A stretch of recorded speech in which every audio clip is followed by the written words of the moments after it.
À 05h17 le 25 septembre, 6 drones Beaver ukrainiens surgirent de Kéron en direction de l'aérodrome de Katcha, en Crimée, où 2 avions AN-26 attendaient pour devenir le prochain feu de joie.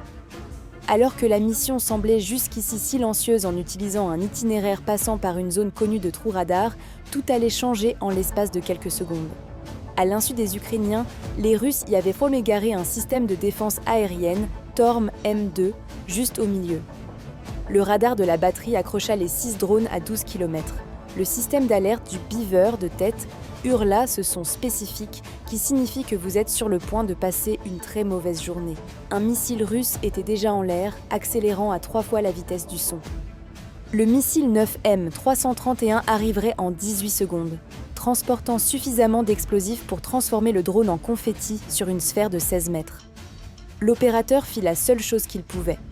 Il plongea vers la surface si fort que le cadre composite du drone grinça comme un navire en bois dans une tempête. 3 mètres au-dessus de la mer Noire, assez près pour goûter les embruns salés, le Beaver se stabilisa tandis que le missile tentait de suivre. Mais voici le problème avec les missiles conçus dans les années 1990. Ils ont été construits pour atteindre des avions de chasse à haute altitude, et non des avions composites rasant les vagues. Le missile tirait tellement de jets pour tenter cette manœuvre que ses surfaces de contrôle commençaient à fondre sous l'effet du frottement. Lorsque vous allez à 850 mètres par seconde et que vous frappez l'eau, peu importe que vous soyez un missile ou une brique, c'est fini. L'explosion projeta de l'eau à 40 pieds dans les airs et les éclats de shrapnel attrapèrent le deuxième Beaver, comme de la chevrotine, transformant son aile droite en une pensée après coup et l'envoyant s'écraser dans la mer. Les 5 drones survivants se dispersèrent comme des boules de billard après la séparation, chacun prenant une direction différente pendant que l'opérateur du Torm essayait de déterminer lequel abattre ensuite. Son ordinateur pouvait suivre 48 cibles et en engager 4 à la fois. Mais il avait été programmé par des gens qui pensaient que tous les avions volaient en ligne droite. Un drone fit demi-tour vers l'Ukraine tout en montant en flèche, présentant son envergure et son ventre complet au radar au lieu de seulement son nez. Cela changea sa signature d'un point minuscule à quelque chose de 3 fois plus grand, comme tourner une lame de couteau de côté au lieu de la présenter de tranche. De plus, monter tout droit crée un fort décalage Doppler que les ordinateurs de l'ère soviétique interprètent comme une menace de haute priorité qui approche. L'ordinateur l'étiqueta comme la menace principale parce que les programmeurs soviétiques pensaient qu'un retour radar plus grand, plus un mouvement vertical, signifiait soit un chasseur en montée, soit un missile entrant. 2 missiles changèrent cette unique diversion pour revenir à la base, tandis que 4 menaces réelles s'abaissèrent à hauteur des vagues et filèrent vers la mer Noire. Au moment où l'opérateur du Torm réalisa qu'il avait été berné, les drones s'étaient glissés à l'intérieur de sa portée minimale, cette distance exacte où les missiles ne peuvent pas armer leurs ogives assez rapidement. C'est comme essayer de frapper quelqu'un qui vous fait un câlin. Son avertissement désespéré à la prochaine ligne défensive portait le genre de panique qui vient d'expliquer à son patron comment 4 avions jouets venaient d'embarrasser du matériel de plusieurs millions de dollars. 4 drones ultra bas se dirigeant à 270. Ils connaissent nos positions. Cet avertissement parvint à un patrouilleur Raptor qui attendait derrière une plateforme gazière abandonnée depuis minuit. Moteurs éteints, attendant exactement ce scénario. L'avertissement du commandant du Torm atteignit le centre de veille au combat de la flotte de la mer Noire à 05h28. Le répartiteur regarda sa carte de patrouille et sourit. Le Raptor était positionné là parce que les renseignements navals russes avaient compris que les drones ukrainiens aimaient traverser la côte entre 05h30 et 06h, juste au moment du changement de garde et où tout le monde pensait au petit déjeuner au lieu des menaces. La plateforme, abandonnée depuis 2014 lorsque la Russie s'empara de la Crimée, se tenait sur des pieds rouillés, 30 mètres au-dessus de l'eau. Une couverture parfaite pour un bateau jouant à cache-cache avec des enjeux de plusieurs millions de dollars. La plateforme se trouvait exactement à 18 km de la côte ukrainienne, juste en dehors de la portée de l'artillerie côtière ukrainienne, mais assez près pour intercepter tout ce qui se dirigeait vers la Crimée.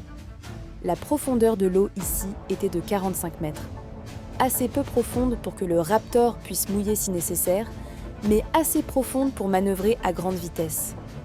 Si vous regardez ici à la proue du Raptor, vous verrez la station d'armes télécommandée Upravacor. Ce n'est pas une mitrailleuse normale.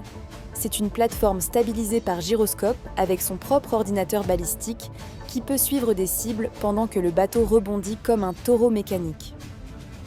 La mitrailleuse lourde KPVT est contrôlée par un tireur assis sous le pont, regardant un écran à l'abri des tirs de riposte. Les 4 Beavers atteignirent la mer Noire à 05h31.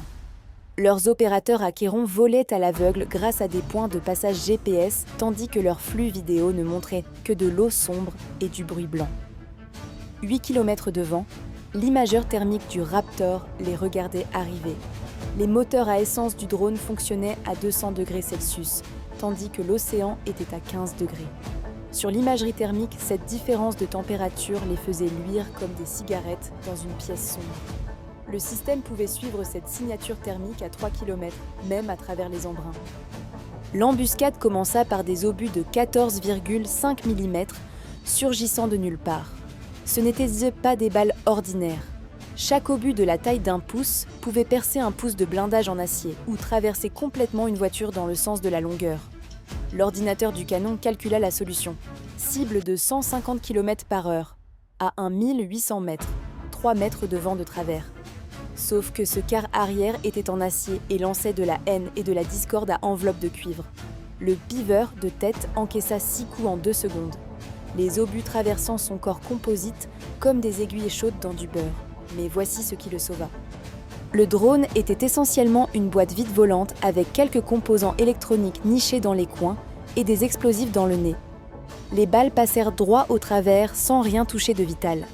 L'opérateur tira brusquement vers l'arrière, montant droit vers le haut, tandis que des étincelles volaient, des câbles de cerveau endommagés et laissant une traînée de fumée visible en thermique, comme le tour de vol acrobatique le plus dangereux du monde.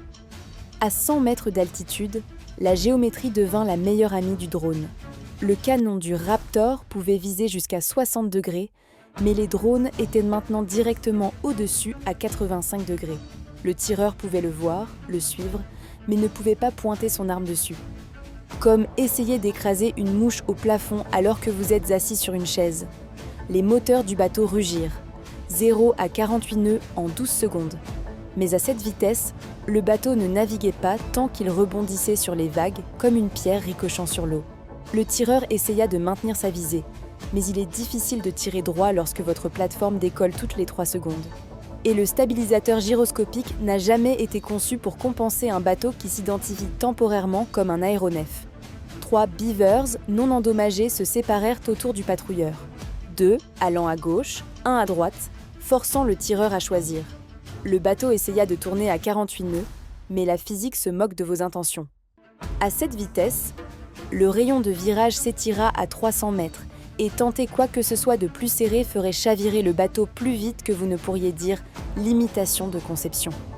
Le capitaine regarda les drones disparaître vers la Crimée, sachant qu'ils venaient d'être déjoués par des aéronefs plus agiles que le meilleur patrouilleur russe. Le rapport du capitaine déclencha une réponse immédiate d'un Ka-52 déjà en patrouille. Son pilote vira brusquement vers le point d'interception. Le Ka-52 avait été détourné de sa station de patrouille 30 km à l'est où il tournait en rond depuis 2 heures, brûlant 500 litres de carburant par heure en regardant l'eau vide. L'hélicoptère n'avait plus que 40 minutes de carburant, assez pour un engagement avant de devoir retourner à la base. Vous voyez ici comment le Ka-52 a 2 rotors tournant dans des directions opposées sur le même arbre. Cela élimine le couple, la force de torsion, qui fait que les hélicoptères normaux ont besoin d'un rotor de queue. Sans ce rotor de queue qui consomme 15% de la puissance du moteur, vous obtenez cette puissance pour les armes et la vitesse. C'est comme enlever les petits trous et découvrir que vous pouvez faire des saltos arrière. Et ce îlot aurait besoin de toute la vitesse qu'il pouvait obtenir. Le radar Arbalé 52 de l'hélicoptère accrocha les 4 Beavers à 8 km. Le pilote sélectionna un missile Vikr, une arme conçue pour transformer les chars en armes modernes, mais qui était maintenant réutilisée pour un rôle pour lequel elle n'avait jamais été conçue. C'est comme utiliser un marteau de forgeron pour écraser un moustique. Cela fonctionnera si vous touchez, mais c'est beaucoup plus facile à dire qu'à faire. Le missile que vous voyez voler maintenant n'a pas son propre chercheur. Il suit un faisceau laser comme un train sur des rails. L'hélicoptère éclaire la cible avec un laser codé et le missile a un capteur dans sa queue, regardant vers l'arrière vers l'hélicoptère, se maintenant centré dans le faisceau. Il joue à « suivez le chef à Mach 2 », ce qui semble simple jusqu'à ce que vous réalisiez que le chef bouge, que la cible bouge et que le missile essaie de résoudre ce problème de géométrie tout en tirant 20 G. Le missile passa à moins de 3 mètres. N'importe quel char aurait déclenché la fusée de proximité, mais les chars réfléchissent le radar comme des panneaux d'affichage. Le Beaver le réfléchissait comme une carte de visite. La fusée ne le reconnut jamais comme une cible valide. La suite de guerre électronique du Ka-52 s'activa ensuite, émettant du bruit radio sur toutes les fréquences que les drones utilisaient pour appeler la maison. La puissance de 100 watts était comme essayer d'écouter à côté d'un groupe de rock. Les 4 Beavers perdirent immédiatement le contact avec leurs opérateurs. Mais voici le problème avec le brouillage. Vous essayez de crier par-dessus quelqu'un qui a déjà raccroché. Une fois que les drones eurent perdu le signal, ils passèrent à des points de passage préprogrammés stockés dans leur mémoire. Les points de passage préprogrammés étaient simples. Volez jusqu'à ces coordonnées GPS dans l'ordre. Maintenez cette altitude, puis plongez lorsque vous atteignez la zone cible. Pas de manœuvre fantaisiste, pas d'évasion. Juste du point A au point B comme une livraison de pizza très mortelle. Les drones se séparèrent en 3 en utilisant une réponse pré-planifiée. Un montant à 200 mètres pour gagner un avantage d'altitude, un restant à 50 mètres dans la zone d'engagement optimale de l'hélicoptère et 2 plongeant vers les vagues où le souffle des rotors du Ka-52 créait son propre système météorologique. Le pilote s'inclina dans un virage, plongeant assez fort pour le pousser dans son siège avec 3 fois son poids corporel, essayant d'aligner son canon de 30 mm. Mais voici le problème avec les canons montés sur hélicoptère. L'hélicoptère entier doit pointer ce que vous visez. C'est comme essayer de viser avec un fusil qui pèse 8 tonnes et qui vole également. Le canon de A-42 avait un autre problème. Il était aligné pour 2500 mètres, ce qui signifie que le système de visée du canon était calibré pour toucher des cibles à cette distance spécifique. À des portées plus proches, les obus passeraient en fait sous la cible parce que la visée suppose que vous tirez plus loin. C'est comme essayer de frapper quelque chose à 10 pieds avec une lunette de visée réglée pour 100 yards. Vos balles vont bas parce que la visée compense la chute de balles qui n'a pas encore eu lieu. Les obus du canon firent des fontaines spectaculaires à travers l'eau. Mais frapper une cible croisée en plongeant à 280 km/h est de la pure mathématique. Et la mathématique à ces vitesses est impitoyable.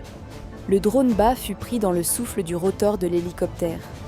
Imaginez-vous debout derrière un moteur à réaction, sauf que le moteur à réaction est au-dessus de vous et pousse droit vers le bas. Puis le système d'alerte du pilote du Ka-52 s'alluma. Il était à 10 km de la côte, à l'intérieur de la portée d'engagement des systèmes Pantsir à l'aérodrome de Katcha. Bien sûr, son transpondeur disait « Ami », mais les incidents de tir amis russes étaient devenus si courants qu'ils étaient pratiquement garantis. Le pilote se redressa et tourna vers le nord. Laissant 4 Beavers, cabossés mais volants, traverser l'espace aérien criméen à 05h45. Son travail était terminé. Les défenses côtières s'occuperaient morphie du reste. C'est du moins ce qu'il pensait. À l'instant où les 4 Beavers franchirent le littoral, 2 stations radar les éclairèrent avec suffisamment d'énergie électromagnétique pour faire éclater du maïs soufflé à 30 km. Le radar de surveillance côtière MR-10 mains et un Podleka, un mobile, transmettait des données de ciblage au système Pantsir à l'aérodrome de Katcha. Mais voici la belle ironie. Après l'attaque du 21 septembre venant du nord, les Russes avaient repositionné tout leur Pantsir pour faire face au nord. Les faire pivoter pour engager des cibles venant du sud prendrait 30 secondes. Dans le combat moderne, c'est la différence entre la victoire et le fait de devenir la prochaine vidéo YouTube. Le Beaver, de tête, monta vers le MR-10M1, suivant les propres signaux du radar comme on suit des miettes de pain pour rentrer à la maison. Si la maison essayait de vous trouver en premier. Le radar fonctionnait à 200 kW, si puissant qu'il hurlait essentiellement « Je suis là !» en langage électromagnétique. L'équipage de 8 personnes regardait le Beaver de tête s'approcher à 150 km/h sur leurs écrans. Le radar pouvait tout voir, mais ne pouvait rien y faire. Comme une caméra de sécurité regardant quelqu'un cambrioler votre maison pendant que vous êtes en vacances. Le Pantsir le plus proche tira un missile 57 E6 qui passa de 0 à 2 fois la vitesse du son en 3 secondes. Mais le Beaver avait déjà dépassé la portée minimale où les systèmes de sécurité des missiles l'empêchent de s'armer. Le missile s'autodétruisit sans danger au-dessus de sa tête, ajoutant 90 000 $ à la note de la Russie pour la journée. Le deuxième Beaver s'approcha du Podlet K1 en utilisant le terrain comme un bouclier. Les ondes radar rebondissant sur le sol créaient des images fantômes. L'ordinateur du Pantsir vit 3 drones à différentes altitudes, alors qu'un seul était réel. C'est le même effet que vous obtenez lorsque vous voyez double dans un miroir mal anglais. Sauf que ce miroir coûtait des millions de dollars et que les enjeux étaient explosifs. L'opérateur dut choisir manuellement la bonne cible. Mais au moment où il comprit, le drone plongeait déjà. À 06 heures, le premier Beaver frappa l'antenne du MR-10 allant à 200 km/h. La charge creuse transforma 5 kg d'explosifs en un jet de cuivre en fusion se déplaçant plus vite qu'une balle de fusil. 8 fois plus vite, en fait. Il le perça comme s'il était fait de papier, ce qu'il était essentiellement à ses vitesses. 8 secondes plus tard, le deuxième Beaver frappa l'antenne du Podlet K1. L'explosion ressembla à un lever de soleil dans la mauvaise direction. Éclair orange, fumée noire et le bruit de plusieurs millions de dollars se transformant en ferraille. Le troisième Beaver, endommagé et volant à peine, mais toujours dans le combat, s'aligna sur l'aérodrome de Katcha où le AN-26 numéro de queue Blue 30 se trouvait à sa place de stationnement. C'était essentiellement un cadeau emballé étiqueté « S'il vous plaît, faites-moi exploser ». Le quatrième Beaver fit un large cercle venant de l'ouest pendant que les Pantsir essayaient toujours de tourner. Le troisième drone endommagé commença sa plongée finale à 06h01. Il frappa le premier AN-26 tandis que le quatrième et dernier drone frappa le second. Les explosions écrasèrent tout dans un rayon de 50 mètres avec une pression brute avant même que le feu n'arrive. La boule de feu atteignit 40 mètres de haut et 2000 degrés, assez chaude pour faire fondre l'aluminium, ce que les deux AN-26 démontrèrent rapidement en devenant des flaques visibles sur les images satellites le lendemain. Pour la 4e fois en une semaine, l'Ukraine avait frappé la même base aérienne, prouvant que les défenses aériennes russes fonctionnent exactement comme ces machines à la griffe d'arcade. Le prix s'échappe toujours à la dernière seconde. Au revoir pour l'instant.